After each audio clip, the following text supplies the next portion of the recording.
Assalamualaikum teman-teman, kembali lagi dengan saya Vida di channel YouTube Vida Bacain Buku. Apa kabar? Mudah-mudahan selalu baik, sehat, dan berbahagia. Amin. Teman-teman, kali ini kita lanjutkan lagi membaca buku Scripting the Life You Want. Manifest Your Dreams with Just Pen and Paper. Royce Christine. Inner Tradition, Rochester, Vermont.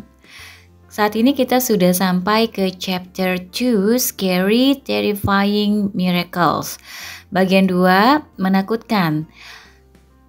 Keajaiban menakutkan. Tanpa perlu berlama-lama, mari kita mulai. Bismillahirrahmanirrahim. 2. Menakutkan. Keajaiban yang menakutkan. Ilmu itu seperti pakaian dalam, berguna untuk memilikinya, tetapi tidak perlu memamerkannya. Diatribusi untuk Bill Murray.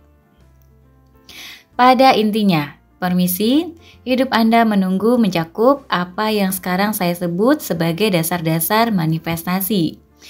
Greg Bourne menambahkan ide dan perubahan uniknya sendiri pada ajaran Abraham oleh Jerry dan Esther Hicks. Jika Anda belum pernah mendengar tentang Abraham Hicks, ajaran mereka adalah dasar untuk hampir semua informasi modern tentang menciptakan realitas Anda sendiri. Saya sangat merekomendasikan untuk melihat buku-buku mereka dan situs web Abraham Hicks mereka. Greg Bourne memiliki beberapa latihan yang sangat menarik dalam buku ini. Salah satunya adalah skrip. Dan saya mencoba semua yang dia sarankan. Bahkan sebelum saya pulang dari liburan saya. Bahkan tanpa mengetahui 100% persis apa yang saya lakukan. Saya mulai mendorong perasaan terbaik yang bisa saya kumpulkan. Aku tidak ingin berada dalam pertarungan ini dengan sahabatku lebih lama lagi. Greg Bourne meringkas proses bagaimana mendapatkan apa yang Anda inginkan menjadi 4 langkah dasar. Tahu apa yang tidak Anda inginkan, cari tahu apa yang Anda inginkan, masuk ke tempat perasaan memiliki keinginan. Biarkan hal yang Anda inginkan datang ke dalam hidup Anda, alias terbuka untuk menerima. Atau bersantai dan biarkan apa yang Anda minta tiba. Kira-kira ini mirip dengan buku Law of Attraction Michael J. Lozier ya. Nanti teman-teman bisa cek di playlist, sudah ada bukunya. Lanjut. Biarkan hal yang Anda inginkan datang ke dalam hidup Anda, alias terbuka untuk menerima atau bersantai dan biarkan apa yang Anda minta tiba. Lanjut, saya mulai berpikir tentang sahabat yang saya lawan dan mencoba merasakan dan memikirkan semua hal positif yang saya bisa tentang dia. Saya tahu apa yang tidak saya inginkan berada dalam pertarungan ini. Saya tahu apa yang saya inginkan, kelegaan, kebahagiaan, dan kegembiraan bersama sahabat saya. Jadi menurut buku itu, saya harus masuk ke tempat perasaan dari apa yang saya inginkan, kondisi terkutuk. Ini membuat segala menjadi mudah. Saya dapat menggunakan semua waktu menyenangkan yang saya miliki selama bertahun-tahun dengan teman saya sebagai pintu belakang untuk merasa baik. Dengan membayangkan kenangan nyata dari pengalaman nyata, saya bisa merasakan kembali betapa indahnya persahabatan itu. Melakukan ini benar-benar berhasil dan rasanya sangat bagus. Satu hal yang saya sukai, bahkan di usia yang sangat muda, adalah bahwa penulisnya tidak menyarankan agar saya selalu berpura-pura.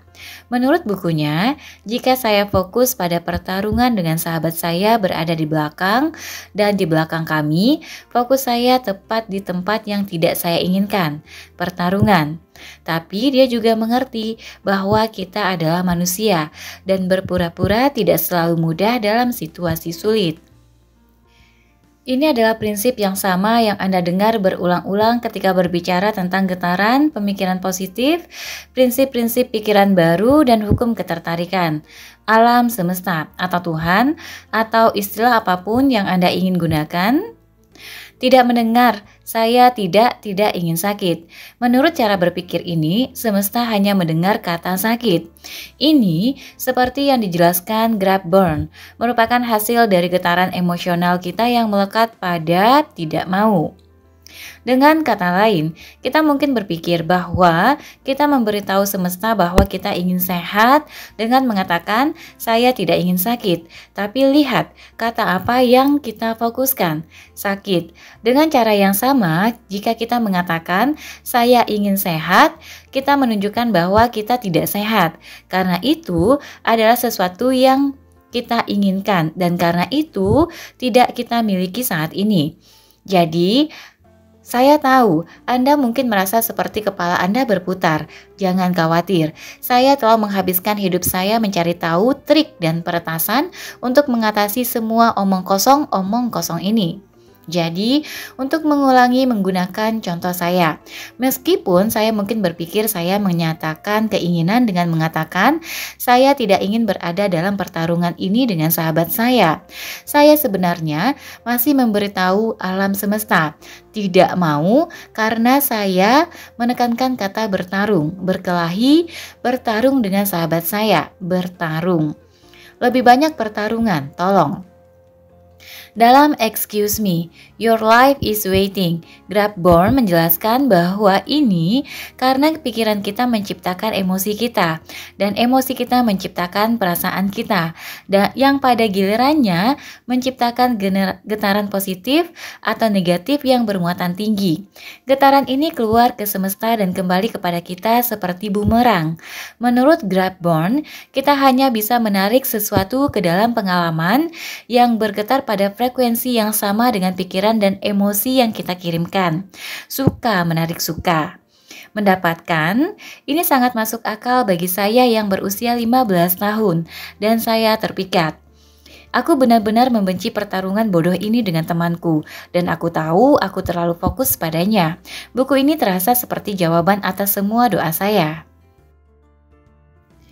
Dalam buku tersebut, Grab Burn juga merujuk sebuah studi di mana para ilmuwan ingin melihat apakah mereka dapat memotret getaran pikiran dalam upaya untuk membuktikan bahwa pikiran adalah sesuatu.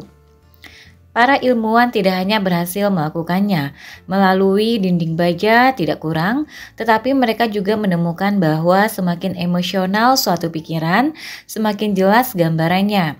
Grab Burn menyatakan, apa yang para ilmuwan lewatkan adalah karena gelombang getaran emosi yang kita kirimkan bermuatan magnetis. Kita benar-benar magnet berjalan, terus-menerus menarik kembali ke dunia kita apapun yang kebetulan diputar pada frekuensi atau panjang gelombang yang sama. Misalnya, ketika kita merasa senang, dipenuhi dengan kegembiraan dan rasa syukur, emosi kita mengirimkan getaran frekuensi tinggi yang hanya akan menarik kembali hal-hal baik kepada kita. Artinya, apapun dengan frekuensi getaran tinggi yang sama yang cocok dengan apa yang kita kirim. Keluar, suka menarik suka. Di sisi lain, ketika kita mengalami sesuatu yang tidak menyenangkan, seperti ketakutan, kekhawatiran, rasa bersalah, atau bahkan kekhawatiran ringan, emosi tersebut mengirimkan getaran frekuensi rendah. Karena frekuensi rendah sama magnetnya dengan frekuensi tinggi, mereka hanya akan menarik barang-barang kasar kembali kepada kita. Artinya, apapun dengan frekuensi rendah yang sama yang akan menyebabkan kita merasa dan bergetar sama buruknya dengan apa yang kita kirim keluar. Kasar keluar, kasar kembali. Itu selalu merupakan pertandingan getaran. Saya menyadari bahwa saya telah mengeluarkan berjam-jam getaran negatif ke dunia karena pertarungan ini dengan sahabat saya. Grabborn membuatku takut ketika dia mengatakan bahwa ketika kami merasa buruk, kami tidak hanya menarik kembali kepada kami hal yang membuat kami merasa tidak enak. Kami juga menarik apapun pada frekuensi yang sama dengan benda menjijikkan itu. Getaran negatif Anda tentang ban kempes jelasnya menyebabkan sinyal elektromagnetik yang menarik hal-hal buruk lainnya ke dalam hidup Anda. Getaran ban kempes itu, jika dirasakan cukup lama, akan dikirim ke dunia di mana miliaran orang lain mengirimkan getaran mereka, rendah dan tinggi. Apapun yang cocok dengan Anda akan kembali kepada Anda. Bumerang ban kempes dengan frekuensi negatif itu mungkin akhirnya mencocokkan Anda dengan juga mendapatkan tagihan tak terduga, bertengkar dengan majikan Anda, dan keracunan makanan. Tidak, terima kasih. Saya adalah anak culun di sekolah dasar dan saya bekerja keras untuk mendapatkan sekelompok teman di sekolah menengah yang tidak hanya menerima saya apa adanya, tetapi juga disukai oleh anak-anak lain mungkin telah menindas saya. Jadi, saya bukan karung tinju. Saya tidak ingin pertarungan yang satu ini dengan sahabat saya secara getar menarik efek domino negatif ke dalam hidup saya. Jadi saya mencari latihan di bukunya yang bisa saya lakukan, semacam ujian untuk melihat apakah apa yang dia tulis benar-benar berhasil. Saya mendarat di skrip. Begitu kami pulang dari liburan pulau kami, saya berlari ke kamar mandi saya, menyalakan pancuran sehingga tidak ada yang akan mendengar saya, dan melakukan seperti yang disarankan Grabborn. Saya mulai berbicara dengan suara keras, seolah-olah saya sedang berbicara dengan teman saya, sahabat. Saya berpura-pura itu beberapa minggu ke depan, dan bahkan tidak membicarakan pertengkaran dalam percakapan kami. Saya merasakan sensasi yang baik di perut saya yang saya rasa hampir bisa saya dorong ke perasaan yang lebih baik. Saya bisa sampai hari ini hanya menyamakan dengan kupu-kupu, tetapi jenis yang baik yang kita rasakan di perut kita ketika kita bersemangat. Tetapi kupu-kupu ini adalah yang bisa saya kendalikan dan intensifkan sesuka hati. Begitu saya merasakan gerakan kupu-kupu positif di perut saya bisa secara fisik mendorongnya keluar dan membuatnya tumbuh. Saya berbicara selama lebih dari 15 menit tentang betapa hebatnya beberapa minggu terakhir. Berpura-pura sekarang 3 minggu di masa depan. Saya mengenang beberapa tempat menginap yang dibuat-buat, di mana kami memesan 10 pizza, sesuatu yang tidak akan pernah kami lakukan, karena hanya ada sedikit dari kami dalam kelompok teman inti kami, dan kebanyakan dari kami memiliki orang tua yang pelit. Saya berbicara dan berbicara, menulis dengan keras seperti yang diperintahkan buku itu. Saya berbicara dengannya tentang rencana untuk pergi ke pantai yang berbeda dari biasanya, dan bagaimana mungkin kita akan melihat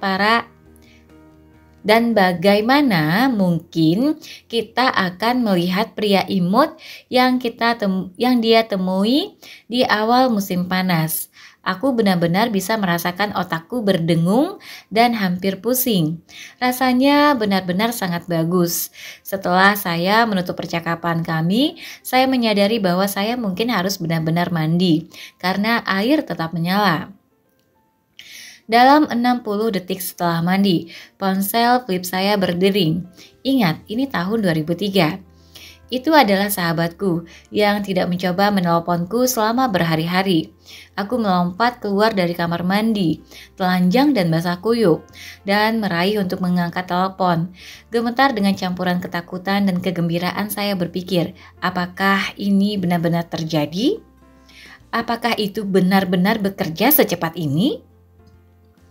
Dalam beberapa detik terakhir, sebelum saya menjawab, saya masih merasakan setelah buzz yang yang luar biasa dari skrip saya yang keras. Namun, karena seluruh hal menciptakan dunia saya seperti yang saya inginkan.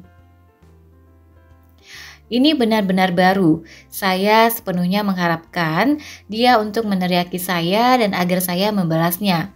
Pertarungan itu sangat mentah dan kami telah meninggalkan dengan catatan untuk dilanjutkan yang tegas ketika saya berangkat ke pulau-pulau bersama keluarga saya. "Halo," kataku ragu-ragu di telepon. "Hai, apakah Anda ingin pergi ke pantai malam ini dan menginap di rumah pantai kakek nenek saya selama berapa hari?" "Beberapa hari," dia bertanya ceria dan tanpa sedikit pun ironi atau kemarahan.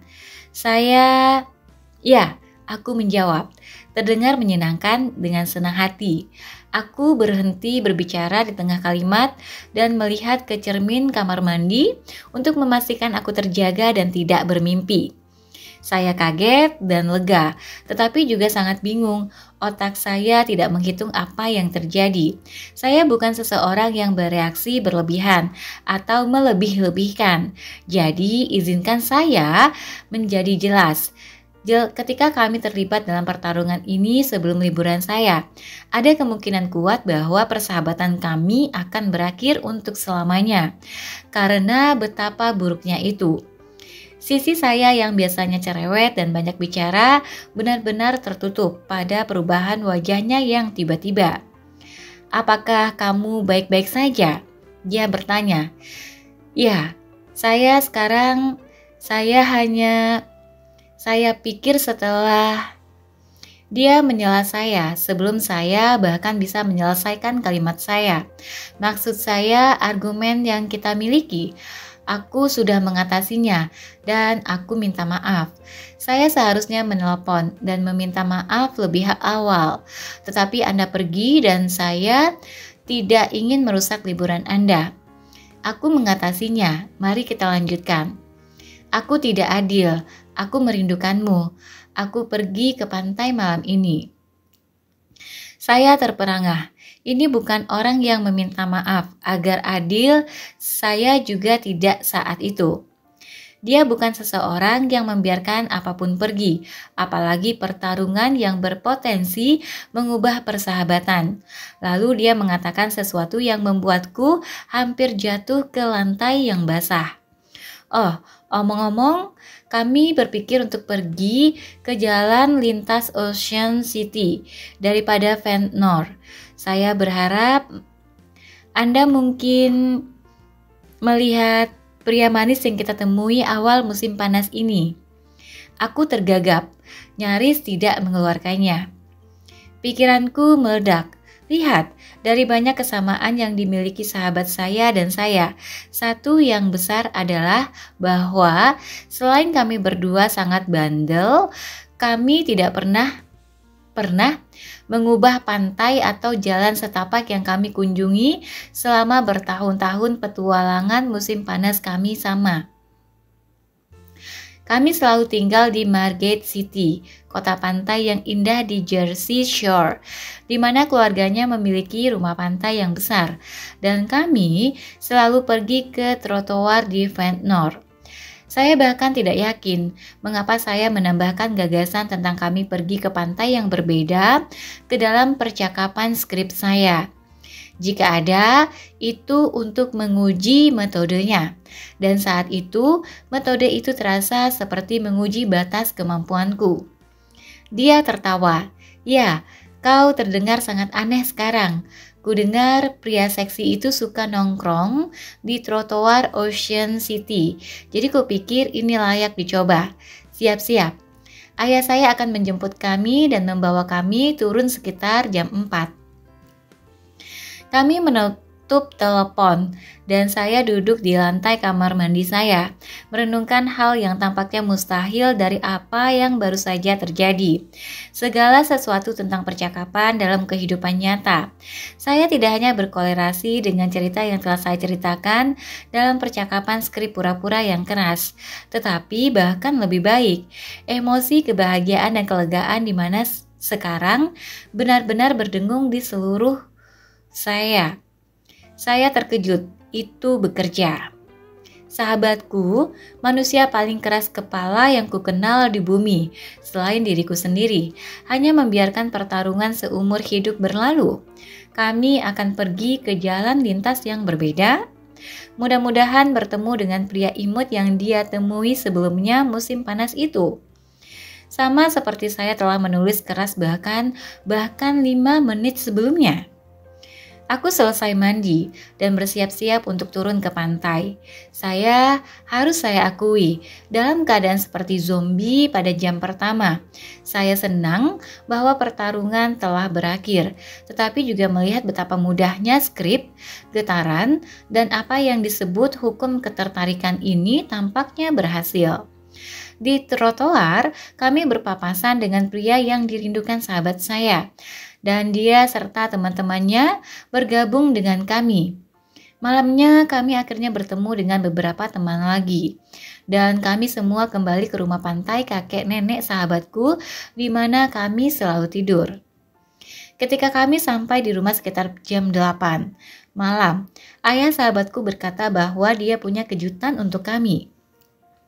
Sebelumnya dia pergi untuk membeli beberapa pizza, tetapi kedai pizza memiliki beberapa spesial yang gila, dan di meja dapur tidak ada 2 kotak pizza yang biasa.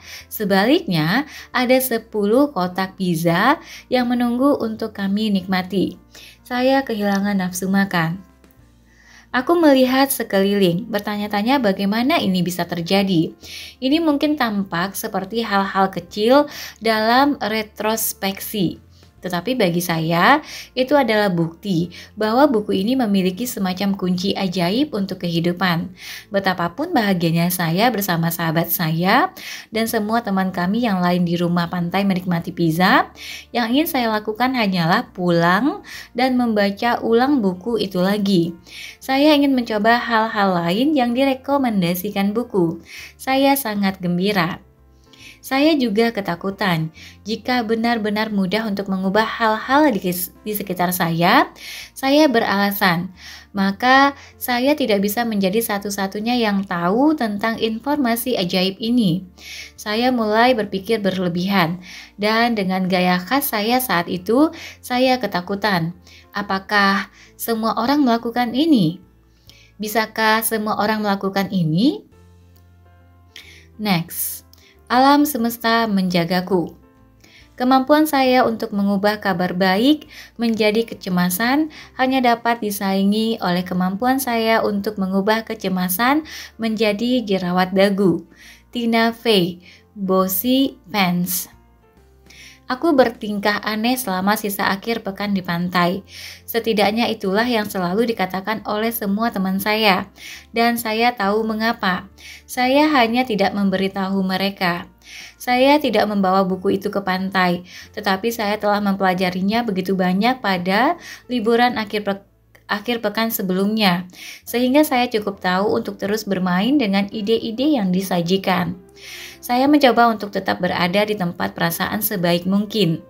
Jika seseorang mengatakan sesuatu yang aneh atau sesuatu yang tidak saya sukai terjadi, saya akan berlari ke kamar mandi di rumah pantai dan mulai berpikir tentang bagaimana saya ingin situasi berubah atau berubah.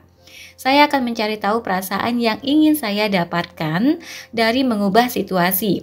Dan kemudian saya akan memikirkan sesuatu untuk memicu emosi yang membawa saya ke tempat perasaan baru yang diinginkan itu. Sebagian besar itu berhasil. Ketika saya akhirnya pulang dari pantai dengan teman-teman saya merasa seperti dewa. Hanya sekitar 1,5 minggu telah berlalu antara hari ibuku pertama kali menyerahkan buku itu dan hari aku pulang dari pantai bersama teman-temanku. Saya akhirnya pergi untuk berbicara dengan ibu saya tentang segala sesuatu. Ketika dia pertama kali memberiku permisi, hidupmu menunggu, dia tidak banyak bicara. Ketika pada liburan keluarga, dia melihat saya tidak bisa meletakkan buku itu. Dia menyebutkan bahwa dia sangat terkejut. terkejut karena dia benar-benar tidak terlalu menikmati membacanya. Saya ingat ini ketika saya duduk di meja dapur untuk berbicara dengannya. Saya tidak mengerti mengapa dia tidak menyukai buku yang mengajarkan orang bagaimana menciptakan apapun yang mereka inginkan dalam hidup mereka. Keluarga saya penuh dengan orang-orang yang sangat unik dan spiritual yang percaya pada hal-hal yang sebagian besar akan dianggap di luar norma. Ibu dan nenek saya mulai mengajari saya konsep-konsep yang berkaitan dengan menciptakan realitas Anda sendiri ketika saya masih sangat-sangat muda. Ketika sebagian besar teman saya pergi ke sekolah Ibrani dan sekolah minggu, mereka mengajari saya cara bermeditasi dan menulis afirmasi. Jadi, sementara konsep menciptakan realitas saya sendiri bukanlah hal baru bagi saya. Penciptaan sesuai permintaan yang diajarkan buku ini kepada saya benar-benar asing dan luar biasa. Saya terbiasa dengan hal-hal yang membutuhkan waktu yang sampai saat itu sangat baik bagi saya. Sebenarnya saya sudah menggunakan alat seperti afirmasi dan meditasi untuk menciptakan beberapa hal luar biasa dalam hidup saya pada usia 15 tahun. Sementara saya percaya kita bisa melakukan banyak hal untuk menciptakan dalam hidup kita, metode keluarga saya menggunakan banyak langkah dan hal-hal membutuhkan waktu untuk membuahkan hasil jika mereka melakukannya sama sekali. Kesederhanaan yang diajarkan Grabborn dalam bukunya juga menjadi salah satu hal yang membuat saya kaget.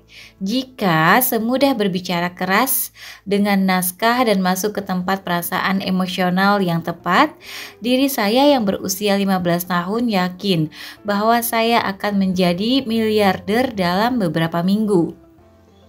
Ibu saya sangat mendukung antusiasme saya terhadap buku. Dia mengakui bahwa dia baru beberapa bab ketika dia menyerahkannya kepada saya. Saya memberitahu dia semua yang telah terjadi dengan tidak hanya menggunakan skrip, tetapi juga dengan mendorong perasaan baik, getaran. Dia mengatakan kepada saya bahwa itu terdengar hebat dan untuk terus mempelajarinya dan menerapkannya untuk melihat apa yang terjadi. Saya sangat senang dengan buku itu sehingga saya berencana menggunakan kekuatan ajaib baru ini tidak peduli apa yang dikatakan ibu saya. Tetapi itu bagus karena dia mendorong saya untuk terjun langsung ke pekerjaan itu. Anda harus ingat bahwa ini adalah tahun 2003 dan ketika internet ada tidak seperti sekarang ini sama sekali. Bahkan gagasan untuk menggunakannya untuk mencari apa saja dan segalanya, apakah itu untuk menemukan orang lain yang mempelajari topik ini atau sumber informasi dari Abraham Hicks, si penulis secara singkat dan maksud saya secara singkat yang disebutkan dalam buku, bukanlah sesuatu pada tahun 2003. YouTube, media sosial, dan banyak dari apa yang mereka anggap sebagai internet 2.0 kita saat ini tidak ada sama sekali. Dan ini beberapa tahun sebelum The Secret mengambil beberapa ide yang disajikan Grabborn dalam bukunya menjadi arus utama. Jadi saya punya satu buku ini untuk dikeluarkan dan saya bersemangat untuk melakukan semua yang diperintahkan. Saya membuat semacam rencana permainan untuk beberapa tahun ke depan yang terdiri dari daftar sederhana keinginan saya. Saya ingin memiliki peran besar dalam drama sekolah dan musik. Aku ingin pacar. Saya ingin lulus lebih awal. Saya ingin beralih dari akting ke teater profesional ke akting TV dan film. Saya ingin pindah ke Los Angeles untuk mengejar karir saya. Sekarang ingatlah bahwa Saat itu saya berumur 15 tahun. Itu cukup keterlaluan untuk mahasiswa baru akan menjadi tahun kedua untuk mendapatkan peran utama. Dan saya tidak di baris berikutnya untuk menjadi lebih dari paduan suara dalam drama sekolah dan musik. Saya berada di dalam lemari dan saya hanya tahu satu orang yang berada di luar lemari di sekolah menengah saya lebih dari 1.000 orang. Saya tidak punya jalan untuk lulus lebih awal dan tidak tahu bagaimana ini akan terjadi. Saya belum pernah mengikuti kelas akting di film, hanya teater, dan saya tinggal 3.000 mil dari Los Angeles. Tapi tak satu pun dari semua ini tampak seperti hambatan bagi saya. Karena saya sekarang tahu ada cara untuk mendapatkan apapun dalam hidup yang saya inginkan. Semuanya tampak begitu mudah. Saya menghabiskan beberapa minggu mengasah keterampilan memanifestasikan saya.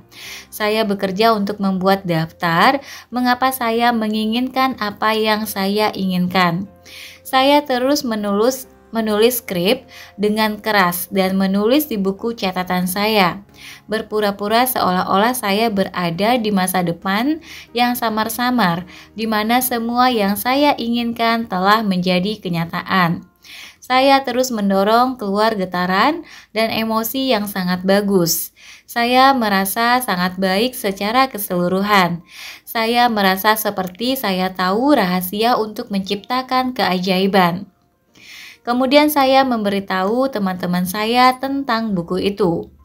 Mengatakan mereka menyebutku bodoh adalah bohong. Mereka bukan teman jahat yang membuatku merasa seperti orang bodoh atau menyebutku nama. Tetapi mereka pasti membuat saya ingin membuang permisi hidup Anda menunggu ke tempat sampah dengan bensin dan korek api yang menyala. Saya mencoba untuk tidak membiarkannya mempengaruhi saya. Tetapi jelas semua orang menganggap hal ini bodoh. Saya tidak mengubah apapun, kata mereka. Mereka menertawakan gagasan bahwa seseorang dapat mengubah realitas mereka. Saya membuang-buang waktu, kata mereka. Bahkan beberapa anggota keluarga non-spiritual saya tertawa ketika saya memberitahu mereka tentang apa yang telah saya lakukan dan seberapa baik tampaknya berhasil. Lihat, tahun itu 2003 dan saya tidak tahu apa yang saya tahu sekarang. Anehnya, saya mendapatkan semua yang saya miliki di daftar keinginan saya di atas. Lebih lanjut tentang itu nanti, tetapi saya pikir saya mendapatkan hal-hal ini dengan menggunakan metode yang lebih tradisional yang diajarkan ibu saya, bahwa saya dengan bijak tidak pernah memberitahu teman-teman saya atau memperpanjang keluarga tentang dikombinasikan dengan beberapa kerja keras biasa. Saya berharap saya dapat memberitahu Anda bahwa saya diam-diam terus mengerjakan metode-metode dari buku, tetapi saya tidak melakukannya.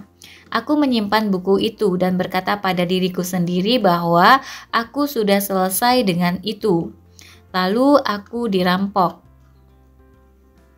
Oke teman-teman, sampai di sini dulu untuk bagian 3-nya. Nanti kita bagian 2-nya nanti kita akan ketemu di bagian 3. Terima kasih sudah mendengarkan. Sampai jumpa. Assalamualaikum warahmatullahi wabarakatuh.